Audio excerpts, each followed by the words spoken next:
Where'd you get it from anyway? Apparently it was the hand of someone that could connect with the dead. So we have so many things I wish I could talk about in terms of time. I wish we could talk about wrestling, death matches. Well, did you guys have even time to watch WrestleMania this year? No, I haven't. I didn't get a chance to see it. I saw a couple of the matches though that people really recommended. Yeah. Yeah. You know who the coolest person is? Who? Rey Mysterio. Yeah. In person, we met him once, like on a video, and we're like, is that Rey Mysterio?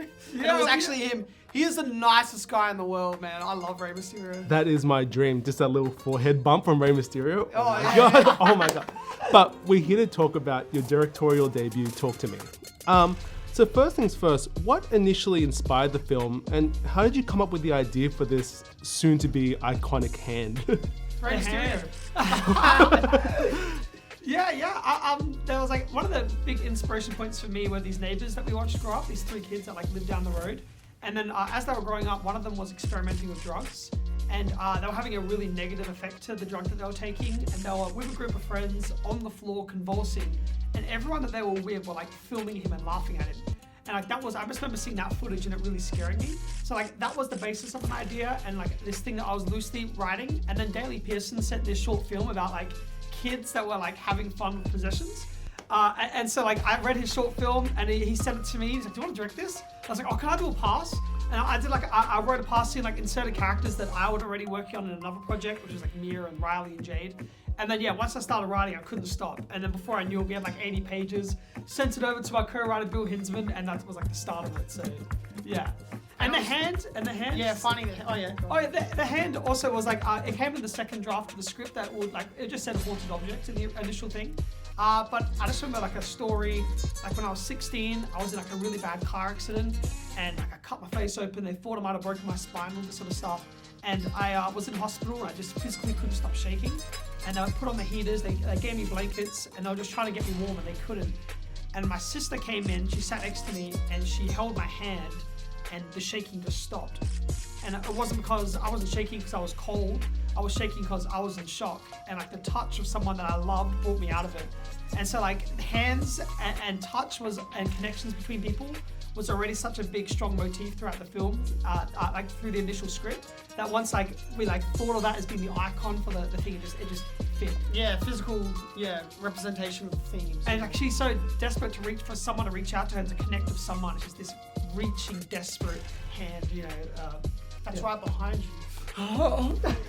Man, this movie, watching it at 10 a.m. for the media screening, can I swear, scared the shit out of me at 10 a.m. I was like, well, I've never been this scared this early in the morning. But anyway, that's neither here nor there. One thing I loved about the film, it's one of like the most realistic portrayals of like young Australians being young in Australia. Like, I feel like this is not like a criticism towards anyone else, anyone specifically, but sometimes it can just feel a bit forced and stuff, but this felt really natural. How did you decide on the casting and also to shoot in Adelaide, your hometown?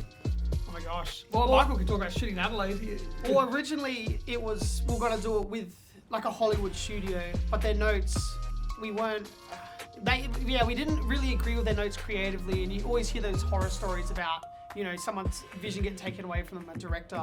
We just didn't want that to happen, so, we had guaranteed theatrical release with the company, but it didn't feel right, and we wanted to film it in Australia, and that was a big thing as well, because Australian movies don't make money.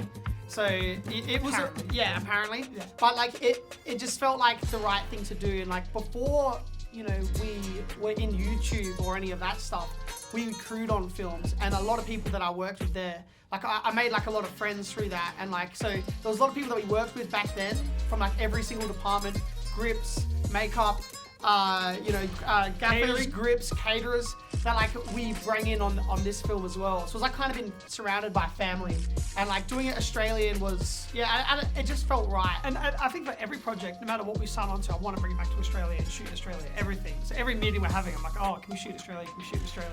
Like, there's good tax rebates, guys. Come on now, let's shoot it in Australia. And the crew, it just feels so homey there, and like it feels comfortable and safe. Whereas like shooting overseas is a bit intimidating or scary, but it just feels safe. And I guess I was on your YouTube channel, which everyone should subscribe to, looking down the barrel. Subscribe to that channel. But the description of your YouTube channel reads, wannabe filmmakers on a rampage. And with your recent success with Sundance, meeting Jordan Peele, A24, you guys are definitely on a rampage. But do you feel like with Talk to Me, you've kind of now you've arrived as filmmakers or have a sense of validation? Like, where do you feel you guys are at? We've got imposter syndrome, and it feels like, I still feel like we need to, like Mark says, earn that title a little bit. So I think that we got to prove that we can do it and that we can be here. So I still don't feel, I don't know. I don't think we've earned the right to lose wannabe just yet. Maybe in a few more films, if we get an opportunity to make a few more films. But it still feels like, I don't know.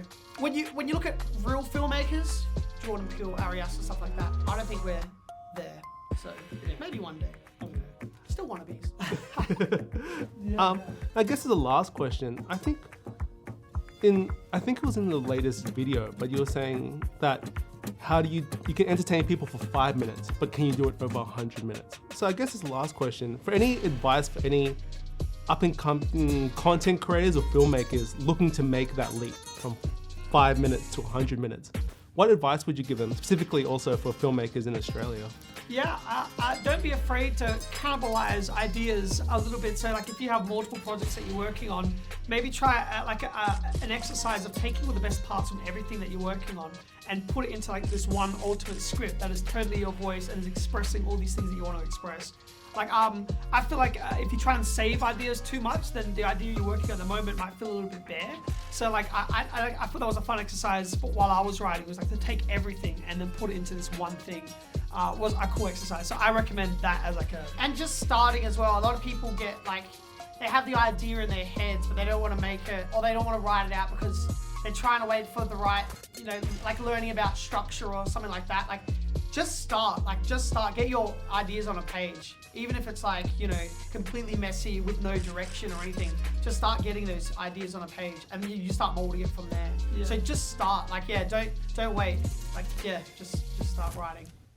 Okay. And now as a final question, just for me now, this is for no one else. Mount Rushmore wrestlers, go. Your four top wrestlers of all. Oh my gosh, Cactus Jack, Edge, Nick Gage, Sick Nick Mondo. Sick Nick Mondo. Perfect. Congratulations on the film, and thank you guys so much for taking time to chat. Of course, thank you so much. Thanks so much, man. Thank you so much.